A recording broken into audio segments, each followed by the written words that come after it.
Dans une société où l'apparence prévaut de plus en plus, où l'image que l'on donne de soi influe et conditionne notre rapport aux autres, il semble légitime de se demander comment les personnes déficientes visuelles vivent ce monde du paraître. Comment vivent-elles la mode, le prêt-à-porter? Quelles sont leurs réalités quotidiennes face aux vêtements? Comment je m'habille?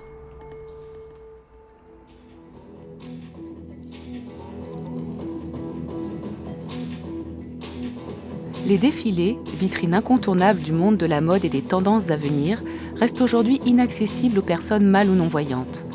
Quel sens, en effet, hormis la vue, serait le plus à même d'apprécier et d'admirer le va-et-vient de mannequins, mais surtout des tenues qu'elles exhibent? La déficience visuelle n'a-t-elle pas cependant une place à trouver dans cet univers?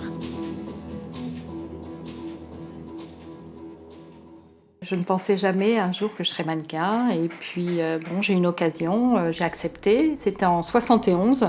Véronique. Puis ce métier, ça a très bien marché, donc voilà, je l'ai fait pendant 15 ans. Pendant 5 ans, j'étais mannequin photo et j'étais par contre en agence de mannequin, hein, parce que à l'époque, si on voulait vraiment bien travailler, il fallait être en agence et puis c'était sérieux. Donc j'ai été entre autres aussi dans l'agence de Catherine Harlé. Et ensuite, au bout de 5 ans, un mannequin photo vieillit un petit peu, donc on essaie de se recycler. Et puis j'ai eu beaucoup de propositions pour faire des défilés, des shows dansés, films publicitaires, un petit peu de figuration, mais bon, ça, j'en faisais pas trop. Et voilà, et ça a duré 15 ans. Alors ça, c'est mon premier pressbook, parce que quand j'étais me présenter dans une agence, on m'a demandé si j'avais un pressbook avec des photos. Et si ma mémoire est bonne, ça doit être ma première photo. Celle-là, c'est la première photo que j'ai faite en tant que mannequin. Voilà, c'était le démarrage. Et puis à partir de là, tout s'est enchaîné. Donc là, il y a des parutions. Là, c'était c'est des photos qui datent d'il y a 40 ans. Hein. C'était la lingerie 8. Je me souviens, c'était à Berck-Plage. On avait fait ça sur les dunes de Berck-Plage. Après là, apparemment, si ma mémoire... Quand on est jeune, on n'a pas toujours conscience des réalités. Hein. C'est un petit peu le miroir aux alouettes. On est sollicité, on est admiré, et puis on voyage, on est dans des palaces, on a des possibilités de s'habiller gratuitement, hein, parce que très souvent, quand on fait des défilés, on nous donne des vêtements. Jusqu'au jour où j'ai commencé à avoir un problème de vue, et puis ce problème s'est aggravé, et je ne pouvais plus marcher sur un podium, ça ne m'était plus possible. Et c'est un métier où si on n'a pas la vue, inutile d'essayer de vouloir continuer, donc voilà, j'ai dû m'arrêter. Au début, comme je voyais encore, je suis restée dans le milieu de la mode, c'est-à-dire j'ai travaillé à la vente pour un couturier, et c'est là où tout a commencé à se dégrader quand mon problème de vue s'est aggravé parce que je n'avais pas le droit de le montrer, il fallait que je cache. C'était pas concevable qu'on puisse être, ce qui est logique, hein, à la vente, conseiller les gens, si en plus on ne voit pas bien. Et donc j'ai caché cet handicap, et quand les gens ont commencé à savoir que j'avais un handicap, c'est là où tout a été... ça a été terrible pour moi parce qu'on ne m'a pas fait de cadeau. Voilà. Donc les gens ont été très durs, les gens ne sont pas tendres. Et puis un jour, il a fallu aussi que je m'arrête à ce niveau. J'ai dû quitter mon travail, j'ai dû tout arrêter. Ça m'a fait découvrir un autre monde, en fait, que je ne voyais pas, parce que j'étais peut-être centrée sur moi, hein, en fait, c'est ça. Et maintenant, c'est tout l'inverse. Je me tourne vraiment vers les autres, je me rends compte aussi des problèmes des autres, j'ai envie d'aider les autres. Et puis, ceci dit, j'aime toujours la mode. Attention, hein, il y a le côté envers du décor quand on est sur un podium. Après, il y a la mode elle-même au niveau de tout ce qui est vêtements. Donc ça, j'aime toujours la mode. Mais le côté superficiel des coulisses, je laisse ça derrière moi, mais avec un grand plaisir. Là, je vais vous emmener faire la visite de mes placards et de mon organisation.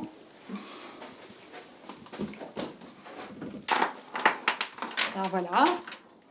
Là, vous avez tous les accessoires, les ceintures. Là-haut, il y a les sacs à main. Là, c'est plus des vêtements d'été. Ça, c'est un petit peu genre disco, avec des petits miroirs. Bon, il y a des vestes de tailleur blanc. Et alors, pour repérer, j'ai tout marqué en braille. Les cintres sont marqués en braille. Ça, c'est les tiroirs de chaussures. Chaussures aussi, avec des embauchoirs marqués en braille pour la couleur. Voilà. Là aussi, c'est vêtements, mais c'est plus vêtements d'hiver. Voilà, la robe. Il y a les robes. Ça aussi, c'est un petit tailleur rose avec la petite jupe. Voilà, une petite jupe danseuse. Manteau, la jupe assortie, le pull assorti, tout est coordonné. Deuxième tiroir. Je ne manque pas de chaussures. Voilà. Je suis toujours sensible au physique, je dirais pour moi, parce que je veux garder l'image que j'ai toujours eue de moi-même, hein, je ne veux pas me laisser aller, mais pour quelqu'un en dehors, ça m'est complètement égal. Maintenant, je vois plus du tout je vois plus le physique, je ne vois que l'âme de la personne. Voilà. Et ça a été pour moi une découverte, hein. C'est un peu comme quand on dit le troisième œil.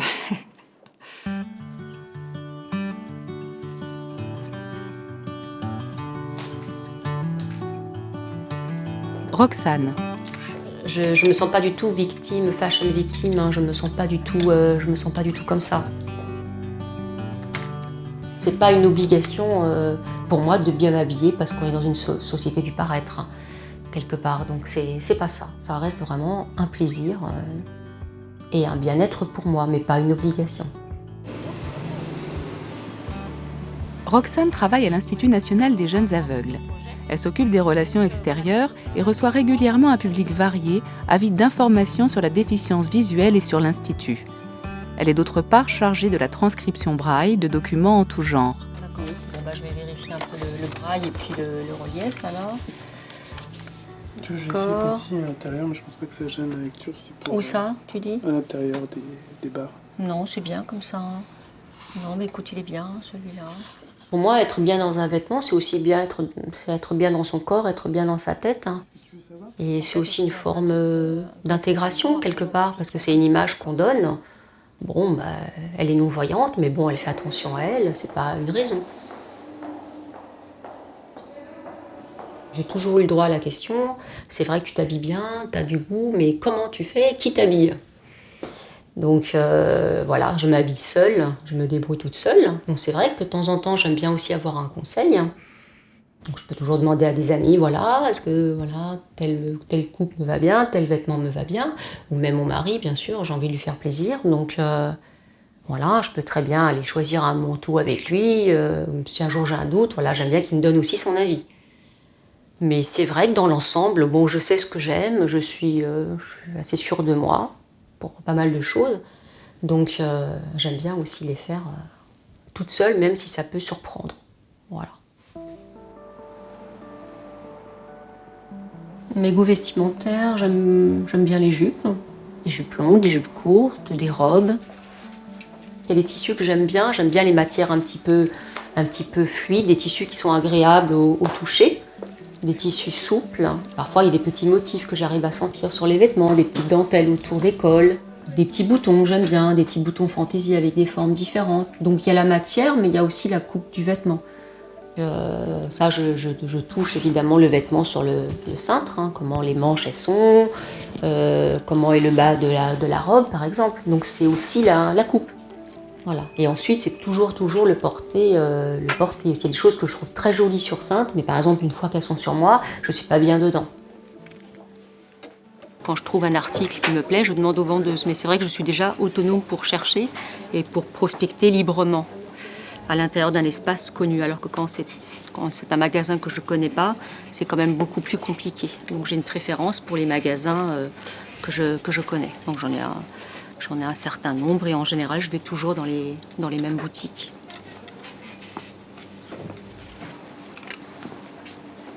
Donc là, j'ai trouvé une jupe qui me plaît, mais je pense qu'elle est très grande. En fait, je la mets contre moi. Bon, comme elle est demandée à une vendeuse.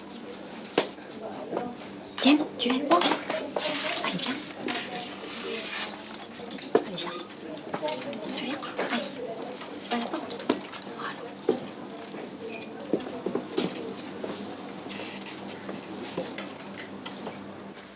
À mon avis, c'est un peu grand pour Oui, vous, c'est non trop grand. Mais les kakis? Elle est kaki. Ah, Un c'est kaki pas- un ouais. peu clair avec des D'accord. petits volants en dentelle. Oui, elle est très Non, grande. si, vous pouvez la mettre. Ouais. Non, vous pouvez la mettre. D'accord. La troisième. La troisième, alors je vais laisser mon chien là. Donnez-moi le chien, je sais Voilà, pas. alors vas-y. Voilà. Assis-toi, Diem. Voilà, je vais le laisser là. Voilà, coucher, pas bouger. Et donc c'est un petit peu plus loin. Je me mets là. D'accord, merci beaucoup. Si je suis bien dans un vêtement, c'est qu'il me va bien. Voilà. Après, le tout, c'est de se lancer et se dire qu'on est bien dedans. Même si parfois on peut avoir des doutes. C'est vrai que j'en ai aussi, j'en ai de temps en temps, mais ça c'est normal. C'est normal, hein. J'ai pas le reflet du miroir, donc voilà, je me demande toujours si l'achat que j'ai fait est bien et si la robe me va bien, par exemple.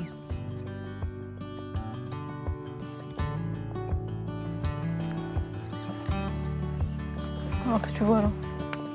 Pour Wahiba, le shopping est un plaisir qu'elle aime partager avec Mustapha, son mari. Attends, je vais ranger ma canne, ce sera mieux parce que là. Ça, c'est transparent, ça, non? Oui. Non, transparent et en plus, il y a un grand décolleté, ce pull-là. Faire les boutiques est pour eux un rituel presque inéluctable du week-end. C'est un moment d'échange centré autour des vêtements. Ouais. Ouais, ça c'est mon style, ça. Ouais, ça j'aime bien. Tu vois, ça tombe bien, ça c'est pas mal, ça. Et quelle couleur celui-là? Marron, tabac. Ouais, mais faut être à la plage pour ça. La mode m'attire depuis très longtemps, depuis que je suis toute petite. Déjà, lorsque je voyais, je m'amusais, je pense comme toutes les petites filles, avec les Barbies. Et j'adorais en fait les habiller, les rhabiller, mettre cette tenue avec l'autre. Petit à petit, en étant adolescente, forcément, la mode à l'école, ça te parle, donc tu t'habilles. Et puis là, je voyais encore, donc je m'intéressais à tout ce qui était défilé. Et après, donc, lorsque j'ai perdu la vue, écoute, ça n'a pas changé. À ce moment-là, je m'intéressais toujours aux défilés, sauf que je ne pouvais plus les voir à ce moment-là. Tendance automne, hiver et 2012. Lien de fin de la liste. Liste de techniques asiatiques et champ lexical militaire. La grammaire stylistique de l'hiver 2013 se veut aussi sophistiquée que rassurante. Et voilà, donc là j'ai toute la description de ce qui va se faire en automne-hiver 2012. Donc on saura déjà que c'est asiatique. Dans la caricature, silhouette. Donc là ce site il est intéressant parce qu'il explique tout. Il y a quelques images à mon avis, mais dans tous les cas j'arrive à comprendre que voilà, ça va être le style, je pense, kimono, mais très raffiné. En plus, il m'explique aussi qu'il y a certains créateurs qui se lancent là-dessus. Le prêt-à-porter qu'on trouve dans les magasins, ça a toujours, je trouve, un an de retard par rapport au défilé de mode. Comme là, par exemple, ça va être le asiatique. Tu verras aucun magasin qui propose du asiatique maintenant. Hein. Mais ça va arriver beaucoup plus tard. Et c'est ça que j'aime bien, en fait. C'est aller regarder ce qui se fait avant, le mettre. Après, je vois plus l'intérêt de le mettre après. Quand on en voit partout. Forte de cette passion, Wahiba, en tant que coordinatrice de l'antenne nord de l'UNADEV, l'Union nationale des aveugles et déficients visuels, a lancé le pari de faire travailler des jeunes stylistes de l'École supérieure de mode, S-Mode, sur la création d'une ligne de prêt-à-porter. Deux thèmes sont imposés, le sport et la déficience visuelle. Wahiba vient aujourd'hui les rencontrer et découvrir l'avancée de leur collection. Et quelle couleur le short? Blanc. Ouais. Et là sur le côté il y a des bandes grises sur lesquelles on voulait insérer un marquage. Ouais. Donc on l'a inséré sur le manteau. Là c'est un petit blouson en fait là en haut. Ok. Ah oui. Quelle couleur celui-ci? Gris clair. D'accord. Et donc les marquages, ils sont quelle couleur? C'est Les des marquages, strass en ou fait, c'est des... ils sont ton sur ton. On a Ah ouais, fait d'accord. avec du sable Ouais. mélangé à de la peinture textile qu'on a voulu mettre avec un petit crayon pour faire des petits points. Ouais.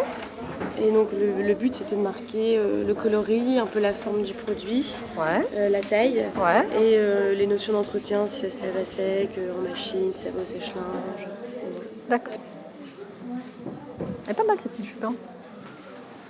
Donc là il y a un petit pull où le marquage on a fait, il est en molleton gris un peu chiné. Et il est là, et dans le marquage. est là sur la capuche, toujours sur une bande grise anthracite. Et celui-là ça fait quoi alors? Donc ça fait aussi ton sur ton gris et visuellement parlant? La bande en fait est toujours un gris plus foncé que le produit. Et donc ça fait une bande en fait sur la capuche. Donc ça c'est le groupe de... Le groupe sur le parachutisme. Ah oui d'accord, je me souviens. Donc en fait j'ai un gilet et... Ah c'est toi qui l'as mis? Oui. Ah pardon, excuse-moi, je pensais que c'était un pas make-up. de souci. Désolée. Peu importe où on pressionne, ça crée un drapé ici. Ouais. Et donc esthétique. Alors attends, je vais me permettre de te palper, on va dire ça comme ça. Ok. Donc en fait il est en dégradé en fait de bleu et de gris. Comme ça quand on le drape ça fait des mélanges de drapés. Enfin, il est très ample en plus. Ça... Et donc... Ah j'ai compris ce là, que vous tu pouvez disais. draper n'importe comment. Ouais j'ai compris, ok.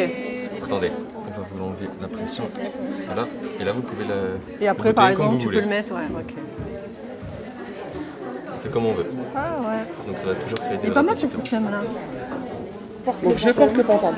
D'accord. Avec des poches anglaises pour rappeler le code des pantalons de ville. Vous voyez revisiter avec la matière jean. Des poches plaquées. Là il y a une poche plaquée très longue. Et pour ranger la canne. Et qui va jusque là. Voilà. Ah vous avez pensé à ça. Ouais. Ah ouais. Ah ouais c'est vrai, tiens, tu vois ça sert génial. Les jeunes ils ont été top dans le sens où ils ont su prendre ce qu'il y avait au niveau du braille, ce qu'il y avait au niveau de la déficience visuelle et le transposer dans des vêtements, c'est-à-dire que là par exemple vous avez... Wahiba a réuni des adhérents déficients visuels pour discuter et échanger sur le projet en cours. Et la personne, la personne non-voyante peut lire en touchant sa jupe par exemple, la VA30, on peut la repasser ou pas, mais visuellement parlant, on voit pas que c'est du braille. On a l'impression que c'est un imprimé comme ça avec des espèces de petits traces ton sur ton. Et ce qui fait que ça a un rendu au niveau visuel. C'est vrai que si on a déjà comment le laver, si tu dis qu'il y a un code pour la couleur, c'est déjà de bons indices, quoi. C'est déjà de bons indices. Moi, dans les magasins, je demande rarement. Je demande surtout aux gens qui passent. Excusez-moi, vous pouvez me prêter vos yeux pour me dire quelle couleur c'est, puisque je distingue pas mes couleurs. Donc je tombe sur des gens sympas et voilà. Il faut pouvoir essayer de se rendre compte par soi-même, avoir quelqu'un avec vous et puis après la vendeuse. C'est extrêmement compliqué. En revanche, vous parlez toujours de mode. Moi, je parle de vêtements. Oui. Parce que je pars du principe que j'ai l'impression que la mode, ça va et ça vient. Ouais. Tandis que le vêtement, lui, il est éternel. Alors j'ai toujours l'impression que... je pense qu'il faut être bien habillé. Toujours. Parce que c'est du respect pour soi et pour les gens avec qui on est. Et donc, on doit avoir un conjoint ou quelqu'un qui vous dise tout de suite « Attention, tu as une tache, ton pull. » Parce que nous, on ne va pas le voir, mais les autres vont le voir. Oui, et ça m'est déjà arrivé. Un malvoyant négligé, c'est pas bien. Peut-être un autre aussi. Après, mais c'est un cliché aussi, parce que ça, c'est un cliché. On dirait que les non-voyants sont toujours mal fagotés. Donc, oui, c'est un cliché, mais les taches, on ne les voit pas quand même. Hein. Pardon ? Les taches, on les voit pas. Ah ouais, non, ça, je suis d'accord avec toi. Vous avez mangé, moi, on me dit quelquefois, il est temps que tu changes ton pull. Alors après, suivre la mode, c'est autre chose. Ah ouais, non, c'est pas la même chose. Parce qu'on peut avoir des vêtements qui sont intemporels. Et c'est vrai qu'avoir des nouvelles tenues, on peut changer notre façon de nous habiller, ce serait très intéressant. Tu as porté beaucoup de vestons, tout ça, classique avant. Donc j'ai une période costume-cravate. Parce qu'en fait, je voulais qu'on me prenne, je rigole pas, mais pour un PDG. Parce que être pris tout le temps pour un handicapé, un non-voyant, des fois ça pèse sur les épaules. Donc je voulais être pris pour un PDG, donc je me suis tout le temps habillé en costume-cravate. Et c'est vrai qu'il y en a des très beaux aussi. Et est-ce que l'habit a fait le moine ? C'est ce que j'allais lui demander. Est-ce qu'on t'a vraiment pris pour un PDG ? Non, on m'a pas pris spécialement pour un PDG, mais donc quand je rentrais dans les commerces, on venait m'ouvrir la porte. Voilà. Alors quand j'ai une basket, personne ne fait. Tout est dans le paraître.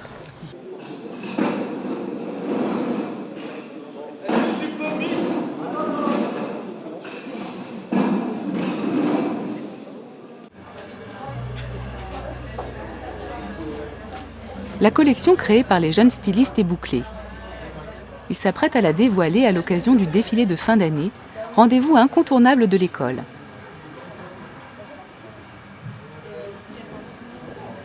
De leur côté, Wahiba et Anthony, enseignants en charge du suivi de projet, reviennent sur ce pari lancé il y a maintenant plusieurs mois. Et là, par exemple, le gilet que tu mets plusieurs boutons, dans n'importe quel sens ça va.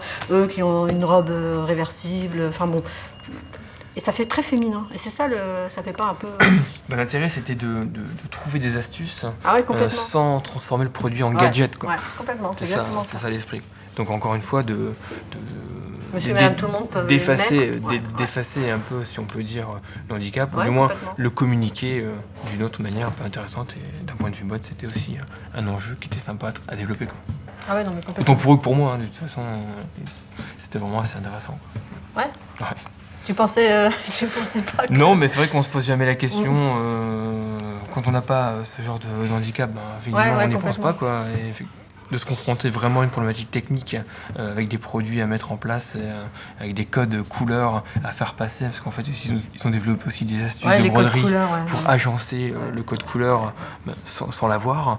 Donc tout ça c'était assez riche. Ils ont utilisé aussi le braille, il y avait une petite jupe là où ils ont utilisé le braille. Voilà, le braille en marquage graphique 3 dimensions pour aider la lecture de chacun des produits et des couleurs et des matières notamment. Ouais, mais tu vois, sans que ça va spécifique pour les personnes non-voyantes, c'est ça que j'ai apprécié. Non, c'est ça qui était intéressant. Ça donnait un style aussi, en fait. Exactement. Ouais, complètement. Exactement. Ah non, moi j'ai beaucoup apprécié leur collection. Hein, ça. Parce que regarde, j'ai pensé à là, ça. Là, c'est un. Ouais, c'est ma robe. Mais noir.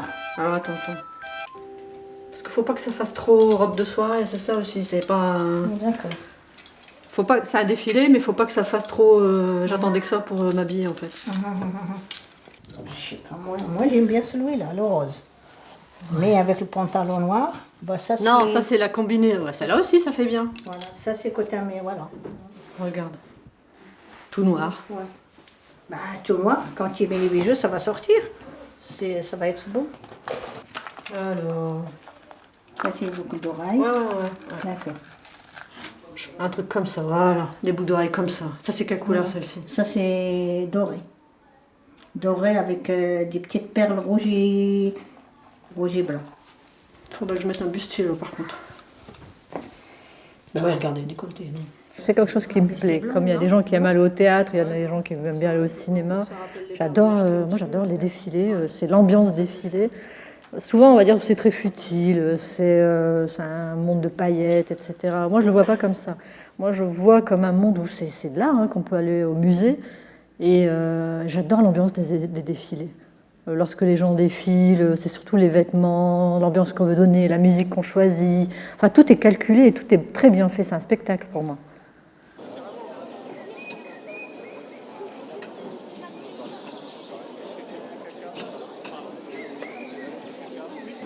Après, il en manque parce que sur les autres façades. Et est-ce que ça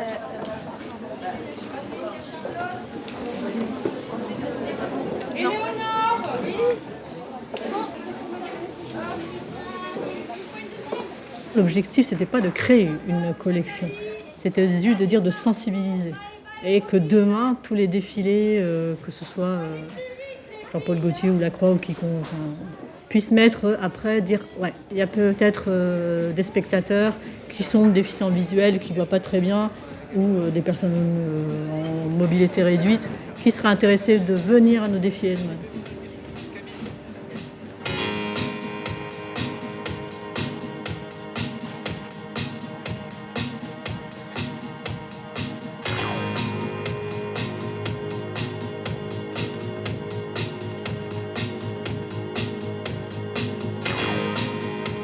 Demain, peut-être qu'il y aura un créateur parmi ces jeunes stylistes. Plus tard, ils diront, bah oui, moi, mes défilés, je mettrai une voix off pour expliquer aux personnes déficientes visuelles.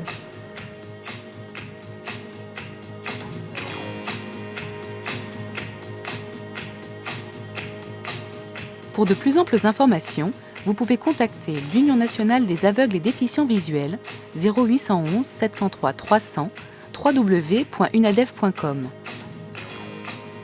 Pour retrouver toutes ces informations ainsi que d'autres, Le site internet de France 5 est à votre disposition, www.france5.fr/à vous de voir /. Ou écrivez-nous, à vous de voir, France Télévisions, pôle France 5, 2-4 rue Marceau, 92 130, ici les Moulineaux. Auteure-réalisatrice Isabelle Saunois. Producteur délégué Emmanuel Schlumberger. Directeur de collection Philippe Muller. Avec le soutien du Centre national du cinéma et de l'image animée et de l'UNADEV. Avec la participation de France Télévisions. Presse Valérie Blanchet. Production Valérie Verdier-Ferré, Zeina Cherouf-Kébir. Unité documentaire Caroline Béard, Carole Wetcroft, Hervé Guérin. Cette émission vous a été proposée par Bleu Cristal Média et France Télévisions.